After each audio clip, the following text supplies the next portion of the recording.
Hi everyone, आज के lecture में हम समझेंगे ortho, Meta and para position क्या होता है। किसे हम बोलेंगे ऑर्थो है, किसको मेटा बोलेंगे एंड किसको पैरा बोलेंगे। ठीक है, तो समझते हैं।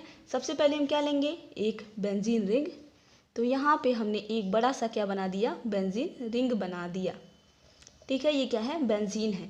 और इसके ऊपर हमने एक ग्रुप जी अटैच कर दिया। ठीक है, ग्रुप के रिस्पेक्ट में ही हम बात करेंगे। कोई ग्रुप होगा उसके रिस्पेक्ट में बात करेंगे। तो यहाँ पे ग्रुप हमने अटैच कर दिया। अगर नंबरिंग करें तो इसको क्या देंगे, 1 नंबर, इसको 2, देन ये क्या हो जाएगा 3, 4, 5 एंड 6 नंबर। अब आप इस ग्रुप को देखिए, इस ग्रुप से जो पहला पोजीशन इधर है और इधर है, दोनों को, इसका पहला पोजीशन क्या है 2 नंबर वाला, और इस साइड से आए तो 6 नंबर वाला, इन दोनों को हम बोलते हैं ऑर्थो। ये भी क्या है, ऑर्थो है, और ये वाला भी क्या है, ऑर्थो है। इससे दूसरा पोजीशन, दूसरा इधर से ये आएगा और इधर से ये आएगा, 1 एंड 2, 1 एंड 2, तो इसको हम बोलते हैं मेटा। क्या बोलते हैं, मेटा। और इसको भी क्या बोलेंगे, मेटा। और जो 4th नंबर वाला है, जस्ट इसके अपोजिट वाला है, इसको हम क्या बोलेंगे, पैरा पोजीशन। ये क्या है, पैरा। तो ऑर्थो को हम लिखते हैं ओ से, मेटा को लिखते हैं एम से, एंड पैरा को लिखते हैं पी से।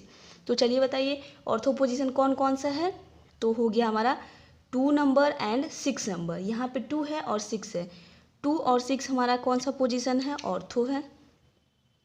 2 और 6 क्या हो गया, ऑर्थो हो गया। देन 3 और 5 क्या हो गया, मेटा। 3, 5 हमारा क्या है, मेटा पोजीशन है। एंड 4 नंबर हमारा क्या है, पैरा पोजीशन है। ठीक है, अब इसको याद करने का ट्रिक हम आपको बताते हैं कैसे याद करेंगे ऑर्थो, मेटा, पैरा। तो इसके लिए एक ट्रिक है, ओम प्रकाश। क्या, ओम प्रकाश, ओम प्रकाश। ठीक है, तो ओम से हमारा क्या हो जाएगा, ओ, एम से क्या होगा, मौ से क्या हो जाएगा, एम, अब प्रकाश का क्या हो जाएगा, पी, ओम प्रकाश। तो ओ हमारा पहले आ रहा है तो क्या हो जाएगा ऑर्थो, फिर क्या आ रहा है, मौ, मौ का मतलब एम, तो क्या हो जाएगा मेटा, एंड पी से हमारा क्या हो जाएगा, पैरा। अब देखिए ये जो हमारा यहाँ से ग्रुप अटैच है, इस पोजीशन का क्या नाम है। इसका नाम तो सब जानते हैं, ऑर्थो, मेटा, पैरा होता है। लेकिन इस ग्रुप का क्या, इस पोजीशन का क्या नाम है जिससे ये ग्रुप डायरेक्टली अटैच है। तो इस पोजीशन को हम बोलते हैं इप्सो पोजीशन। क्या बोलते हैं, इप्सो, IPSO। इसका नाम क्या है, इप्सो पोजीशन है। जब हम आगे पढ़ेंगे तो हमें मिलेगा कि यहाँ पे भी हम रिएक्शन करवाते हैं, इप्सो सब्स्टिट्यूशन रिएक्शन, तो यहाँ पे इसका नाम आएगा इप्सो पोजीशन। तो कितने पोजीशन होते हैं total, 4, ortho, Meta, para and एक हमारा क्या होता है, इप्सो होता है। तो आई होप आपको ortho, Meta, para and इप्सो position समझ में आया होगा।